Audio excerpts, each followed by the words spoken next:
Bem-vindos a mais um podcast criminal. Eu, Thaisa Monari. Eu, Camila Pavan. Hoje a gente está aqui reunida para falar sobre descumprimento de medida protetiva. Um tema polêmico. Ai, que eu amo. Que dá muito problema, principalmente para os homens dessa terra. Não tem a lei João da Penha, né, Camila? Só Maria da Penha. Ainda não, embora, né, a gente tenha alguns entendimentos aí que dá até para aplicar a Maria da Penha em casos de transexual, e a gente vai até falar um pouquinho sobre isso, mas esse tema é legal porque é algo que está muito presente no dia a dia das pessoas. Aqui no escritório chega muito, né, Thaisa? Sim, e o que eu acho legal nós conversarmos desse tema é trazer um ponto mais, não só teórico, né? Não teórico, mas assim, a realidade do que acontece no dia a dia. Porque, muito embora, claro, né, sou mulher, defendo a Lei Maria da Penha com certeza, as medidas protetivas são importantes, realmente existem muitas mulheres que sofrem violência, só que muitas situações, o casal briga, a mulher pede uma medida protetiva por birra, aí a mulher volta e ela não retira a medida protetiva. Aliás, a gente está fazendo esse podcast em homenagem ao casal que a gente atua aqui. Nossa! Eu atendi essa pessoa semana passada com o quarto processo deles. Com o quarto mandado de prisão, com a quarta vez que ele tá preso, porque ela chama a polícia, ele vai preso em flagrante, cumpre pena, e aí tá ela lá visitando ele na cadeia. Exato, então assim... Eu falei pra ele, a hora que vocês se matarem, eu vou mandar enterrar os dois no mesmo caixão, pra ir juntos, seja pra onde for, se matando. Gente, esse tema é uma homenagem aos nossos clientes, a gente não pode falar quem é, mas é exatamente essa situação que a Thaisa trouxe aqui. Ele vai preso porque ela faz medida protetiva, ele descumpre a medida protetiva. Na verdade, às vezes assim, ele nem descumpre. Ele não descumpre porque eles voltam a morar junto. E um dos pontos que eu acho que até é legal a gente falar é sobre revogação tácita. Daqui a pouco, não precisa ser agora, sim, vamos, né, na nossa ordem. Mas a revogação tácita, que muita gente não sabe, que a partir do momento que a própria mulher mantém um contato ou ela concorda em conversar com a pessoa, ela revogou as medidas. Ela faz algum ato que demonstra que ela não tem mais interesse e necessidade nas medidas protetivas, né? Sim, o simples contato dela já demonstra isso. E aí se trata de revogação tácita. Só que essa revogação tácita, ela não vai automático para o processo. Então, muitas vezes a mulher revoga tacitamente a medida, o marido ou o namorado, enfim, não sabe como funciona, não imagina, a mulher não vai retirar as medidas no fórum, né? Não vai pedir a retirada das medidas. Em eventual briga, a mulher faz o quê? Opa, pega o telefoninho aqui, ó, liga aqui pra polícia, ó, vem buscar aqui, ó, que meu namorado tá aqui, ele tem medida, ele não podia estar perto de mim. Mas ela não fala, mas eu voltei com ele, eu tava aqui nos love antes de brigar, isso não conta. A gente saiu jantar junto antes. Exatamente, gente, claro que, pelo amor de Deus, estamos falando de situações que realmente acontece esse contexto. Sim. Não estamos defendendo agressão, né, Camila? Deixa bem claro que jamais, eu acho que mulher não tem que aceitar ser agredida, mulher não tem que aceitar. E não, quando eu falo agressão, não é só agressão psicológica, é só agressão física, agressão psicológica. Sim. Também, né, Camila? Então a gente defende que não tem que aceitar, tá sofrendo qualquer tipo de violência, tem que procurar os meios, sim. Só que desde que você procure e você quis voltar com o seu agressor... Comunica o fórum, galera, é só isso. Retirar a medida se você não quer mais, quer viver em paz e na bênção com o seu boy. Então, assim, gente, para falar primeiro de descumprimento de medida, eu acho que é importante a gente falar das próprias medidas. Como que o pessoal pode solicitar essa medida, a mulherada, né? Pode solicitar essa medida, quais medidas podem ser solicitadas, em quais circunstâncias. Então, a Lei Maria da Penha, ela traz isso pra gente. As medidas de afastamento do lar, de proibir a comunicação. Eu ia falar, cita pra nós, Camila, quais são as medidas que depois eu falo quais são as dos homens. Então, assim, essas que eu falei de afastamento do lar, proibir a comunicação, proibir a aproximação a alguns metros, daí o juiz pode determinar os metros específicos. E eu não lembro agora, abre ali na Existem tela, vamos ver. Para quem Os tem alimentos porte de arma, suspensão de porte de arma. Isso. Isso eu falo até se for a pessoa tem uma carreira, por exemplo, carreira policial, ou uma carreira que faz uso do porte, ela pode perder a suspensão, ter a suspensão desse porte. Eu tô olhando ali na tela, pessoal, porque a gente tem uma TV aqui, e daí a gente consegue trazer algumas informações, mas eu não enxergo. Eu leio, então eu também não enxergo, mas tô um pouco mais perto. O contato, o que é legal também falar da questão da não comunicação, muitas vezes na decisão não sai só comunicação com a mulher, com os familiares, os filhos. Também, os filhos. Tem casos em medida protetiva que, quando envolve filhos menores, do juiz arbitrar pensão. Alimentos provisórios. E vira um rolo depois na vara de família. A gente teve um caso recentemente que foram arbitrados alimentos provisórios em sede de medida protetiva. E esses alimentos, eles foram determinados pelo prazo de 30 dias e a vítima, ela deveria ajuizar obrigatoriamente a ação de alimentos na vara civil, que é competente para determinar sobre a fixação de alimentos no caso de menor e tudo mais. Então, os alimentos que foram determinados ali, e foi muito interessante esse caso, por quê? Porque ele não pagou, o nosso cliente não pagou os alimentos. E a gente ficou naquela, né? Não pagou. Não pagar a prestação de alimentos fixados como medida protetiva, ele é um descumprimento de medida protetiva, né? Exatamente, foi arbitrado na medida protetiva. Isso, então o que é interessante aqui é que muitas vezes a mulher acha, e daí eu já tô falando numa versão pró-vítima, né? Ela acha que ela não pode executar os alimentos provisórios porque não tem aqueles 3 últimos atrasados, né? Tudo mais. Mas se você comunicar o descumprimento do pagamento do alimento provisório que foi fixado como medida protetiva, isso já gera o crime de descumprimento de medida protetiva. E, gente, sim, dá cadeia. Tem sido pior. Muita. Tá mais fácil tirar quem matou do que quem descumpriu uma medida protetiva. Sim, a gente tira gente com 100 kg de droga, mas a medida protetiva, o cara fica preso. E claro que isso é importante. E é importante a gente levantar alguns pontos também. E até antes eu tive, né, um insight aqui, que daqui a pouco eu falo. Mas eu acho que é interessante, Camila, você falar pra galera, até explicar para as mulheres, quem precisa da medida, como pedir e onde pedir. Sim. Porque tem muita mulher que não sabe como fazer isso. Sim, se você é mulher, está num risco, né, iminente ali, ou num risco concreto de sofrer algum tipo de violência psicológica, física, algum tipo de agressão verbal. Então, com a pessoa que é o cônjuge ou companheiro, que está na situação de, a gente pode dizer também, namorado, né, o marido. Que tem essa relação doméstica, isso, né? Relação doméstica, é o termo que a lei usa. Mas o que eu quero deixar bem claro aqui, pai Thaisa, e mãe, isso, é que, sogro, não é só relação de relacionamento, isso. De como marido e mulher, namorado, namorada, mas essa relação de pai e filho, e não necessariamente neto. que é documentada, né? Porque, por exemplo, se eu tenho um padrasto que mora na minha casa, vai aplicar também a Maria da Penha. entra. Isso. Então, é interessante nesse sentido. Essas pessoas estão protegidas, essas relações estão protegidas pela lei da Maria da Penha.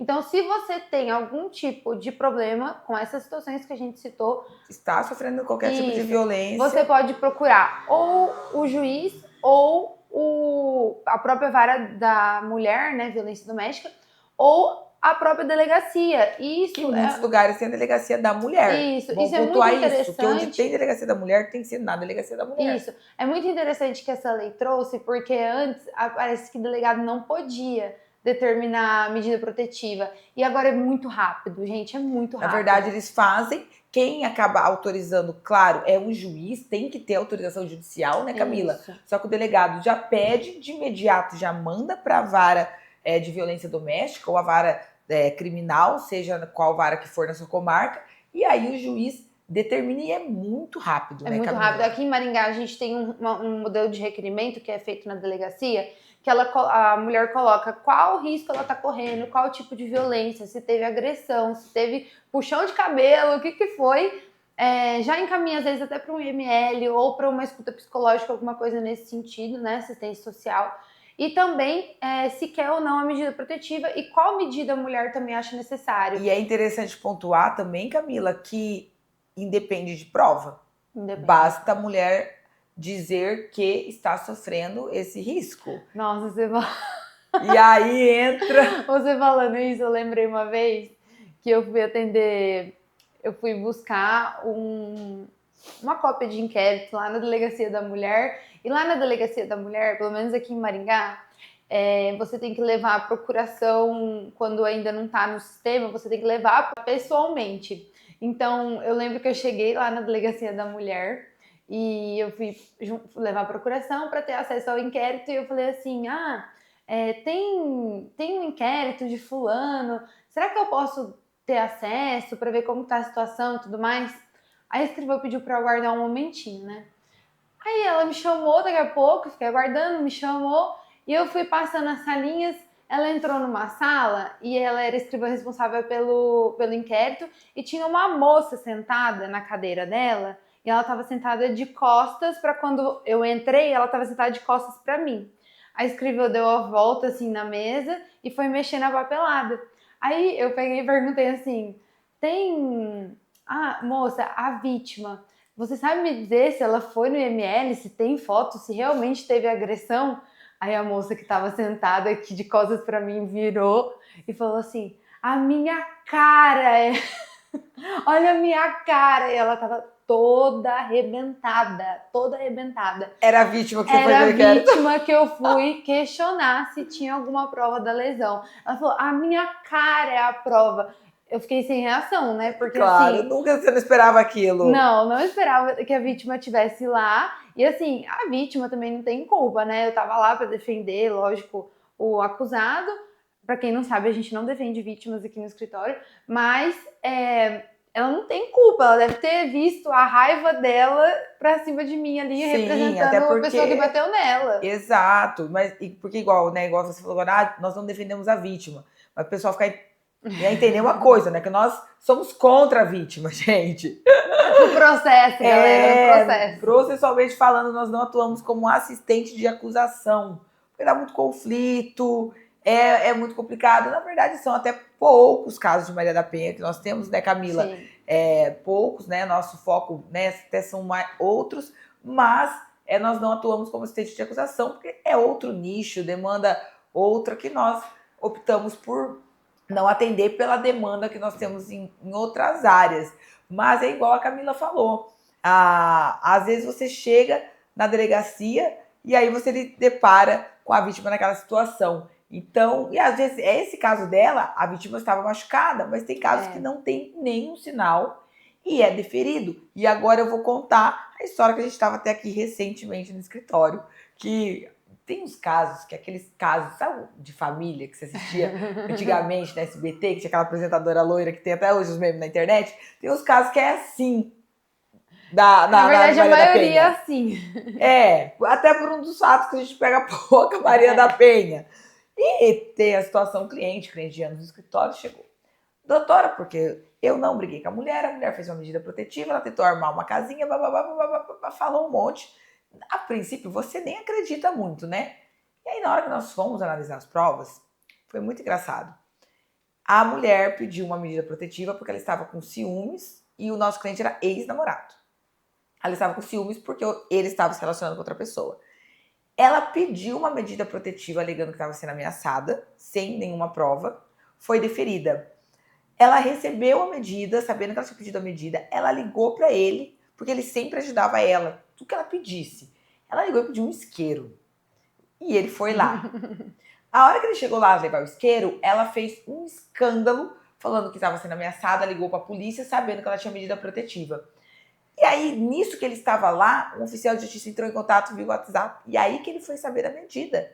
E realmente deu toda aquela confusão. Ele falou, o que você está fazendo? Tal. E ele saiu de imediato da casa, e ela filmou ele saindo, falando que ele estava ali agredindo ela, sendo que nem teve nada. A filmagem era ele indo embora.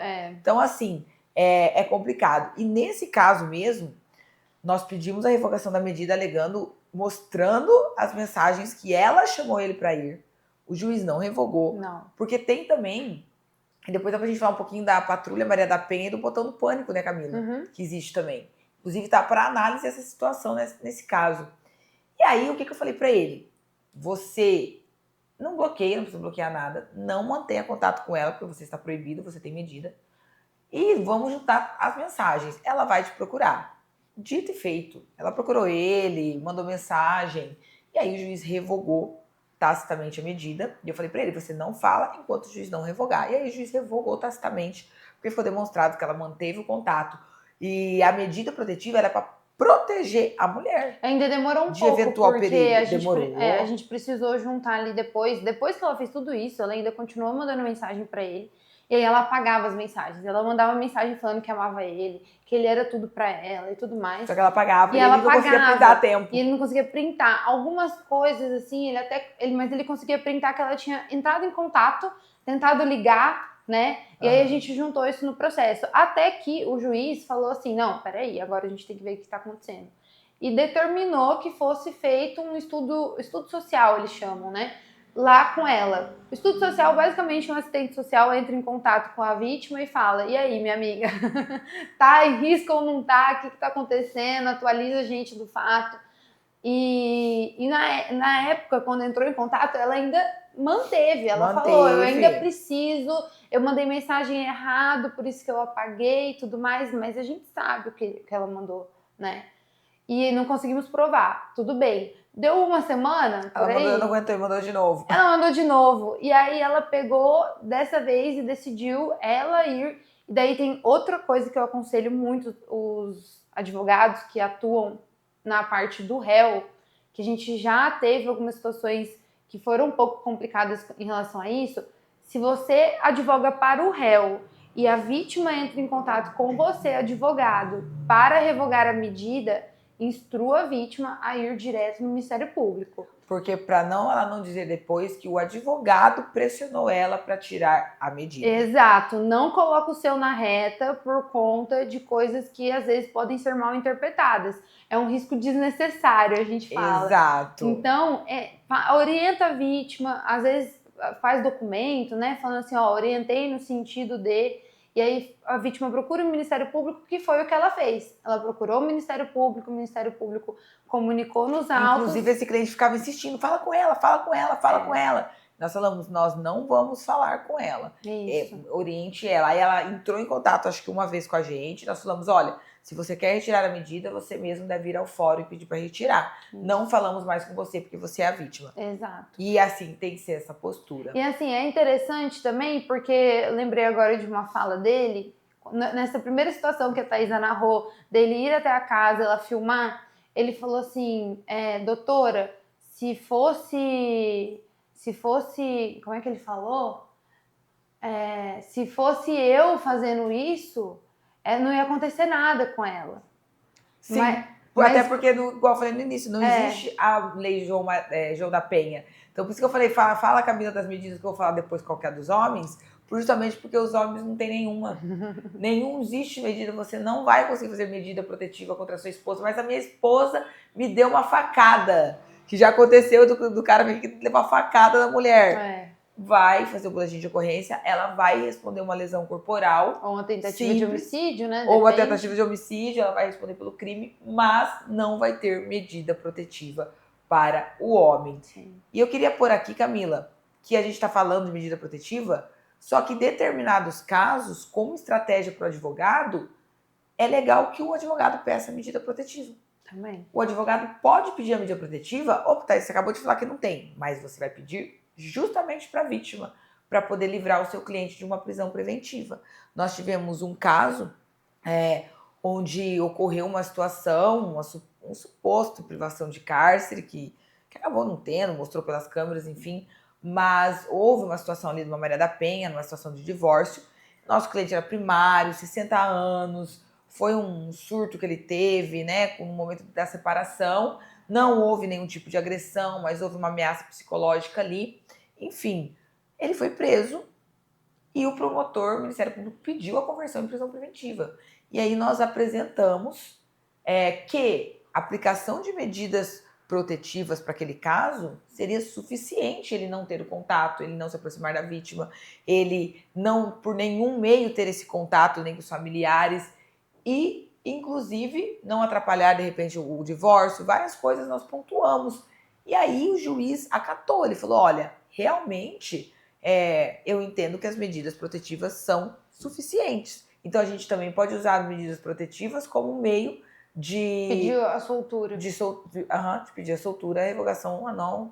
Dar uma garantia para o processo e tudo mais, né? Exatamente. Outra coisa que me veio assim na cabeça, sobre o descumprimento, e... Nossa, gente, eu vou falar as coisas e eu esqueço. Normal. Na verdade, a gente estava até pensando em fazer um tema assim, como não surtar na advocacia. Ou como... gente, eu me sinto privilegiada, porque com 35 anos, 11 anos de advocacia, eu não tomo um remédio. Um Rivotril. Um Rivotril. Eu sou privilegiada, viu? Gente, eu esqueci. Mas... eu tenho então, algo pra falar. Já eu lembro. Era de descumprimento também. Sim, eu acho que nós podíamos falar também, para o pessoal saber. Lembrei! Então fala, não vou falar agora. O descumprimento, ele tem que ser doloso. Então, é muito interessante, a gente teve um caso também aqui no escritório, que a vítima tinha a medida protetiva e a loja dela ficava no endereço tal. E o nosso cliente, ele ia numa cidade muito pequena, né? Só tinha, acho que uma farmácia na cidade que ficava de frente com a loja dela. E ficava na frente da loja dela. Então, assim, é muito complicado. Óbvio, ele precisava ir na farmácia, não tinha como não passar perto da loja dela. E aí, uma das medidas dele era não se aproximar num raio de 300 metros. Como que ele não ia na farmácia, né? Na situação dele. E ele vítima... chegou, entrou na farmácia e saiu. Foi muito rápido. E a vítima... foi lá e noticiou que ele havia descumprido, que viu ele passando e olhando para ela e tudo mais. E a gente foi, manifestou no processo, fizemos a defesa, juntamos até uma declaração dele. Não lembro se nesse caso a gente possibilitou fazer audiência. Não, teve, né? Mas não foi da medida. E até eu vou explicar isso, que a medida, ela é importante a gente falar, né, Camila, que a medida não anula a responsabilização criminal pelo crime de ameaça, de lesão corporal, e são duas coisas distintas que dá pra gente explicar na sequência. Mas, nesse caso, ele teve uma audiência pelo crime, pela situação anterior, e aí, na audiência, óbvio, eu aproveitei o gancho e questionei. Falei, mas ele parou na sua loja, ele tentou manter o contato, ele se aproximou da sua loja. Não, ele só entrou na farmácia e saiu. Ela mesma acabou confirmando. Ela mesma falou. E daí a gente conseguiu manter, né, a situação de não apontar o descumprimento. Lembrando que quando eu falo que o descumprimento de medida protetiva da cadeia não é pelo fato dele estar respondendo um processo e a medida protetiva ser como se fosse uma proteção para o processo. E aí vai manter naquele processo a prisão. O descumprimento de medida protetiva é novo crime. Isso. É o 24A, se não me engano. Responde por um crime. Isso, da Lei Maria da Penha. Então, além do processo, por exemplo, de ameaça, de lesão corporal, ele vai responder um novo processo de descumprimento de medida protetiva. Isso é gravíssimo e só vai somando as agravações. Isso, por isso que muitas vezes pode acontecer de ter a medida protetiva e não ter tido nenhum delito. Não teve em si uma ameaça ou alguma coisa que levou a ter um crime, e aí sai só a medida. Isso. E aí o que o seu cliente vai chegar desesperado e falar, doutor, eu vou responder? E aí você vai ter que explicar para ele que não, a princípio é só a medida. Você só vai responder por crime se você descumprir. Porém, se teve uma lesão, se teve uma ameaça efetiva comprovada, algo assim, além da medida, em apenso à medida, vai ter ação penal. Exato. E vai responder pelo crime, e aí é toda uma defesa de ação penal normal, igual faz em qualquer outro crime. Exato. Aí, o que você ia falar aquela hora? Fechamos o assunto. Bom, eu acho que até pra gente, né, ir encerrando aí esse podcast, acho que a gente podia falar sobre a patrulha. Hoje nós temos a patrulha Maria da Penha, né, e tem o botão do pânico. E muitas mulheres não sabem da existência do botão do pânico, que foi um mecanismo criado para casos graves, não é qualquer caso. Então não foi lá, fez uma medida, já vai ter botão do pânico. Tanto que o juiz, ele determina as medidas e orienta que seja feito um levantamento, uma análise, para ver a necessidade do botão do pânico. Então esse botão do pânico é um botãozinho mesmo, que fica lá com a mulher, que num eventual...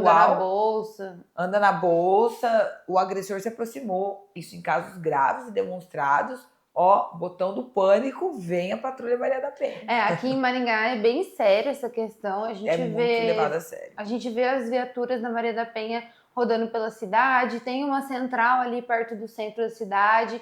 Então, a Delegacia da Mulher, ela tem uma assistência bem ampla, né? Muito, aqui em Maringá, muito completa, muito boa. Inclusive, nós temos, né, na nossa primeira temporada de podcast, né? Estamos aqui na segunda temporada, mas na primeira temporada de podcast nós tivemos, na época, era o Dr. Rodolfo, delegado, e o Dr. Rodolfo participou do podcast e explicou todo o funcionamento da delegacia. Legal quem está inscrito aí no canal procurar esse podcast, relembrar ele aí, que é bem bacana. Então é isso, pessoal. Hoje a gente conseguiu abordar um pouquinho esse tema. Lembrando que, para saber mais sobre o assunto, abra a Lei Maria da Penha, dá uma lida nos artigos 22, 24, que são ali os principais artigos. Os primeiros artigos, eles falam também sobre a quem abrange a Lei Maria da Penha, como que é feita essa proteção. Inclusive, até antes, aproveitando esse gancho, lembrar que mulheres transexuais também são protegidas, tá? Também são protegidas. Assim como o transexual, que era, né, mulher e se tornou homem, ele vai responder como homem. Como homem e não mais como mulher. Exato. E nós já tivemos casos assim no escritório. E a trans, né, mudado para que era homem e passou a ser mulher, ela vai responder como mulher perante a Lei Maria da Penha. Exatamente. Então é isso, pessoal. Muito obrigada por terem ficado até aqui. E se inscrevam! Se inscrevam no nosso canal. Agradecemos a presença de vocês mais uma vez. E não percam as próximas edições do nosso podcast criminal. Esperamos vocês. Até mais!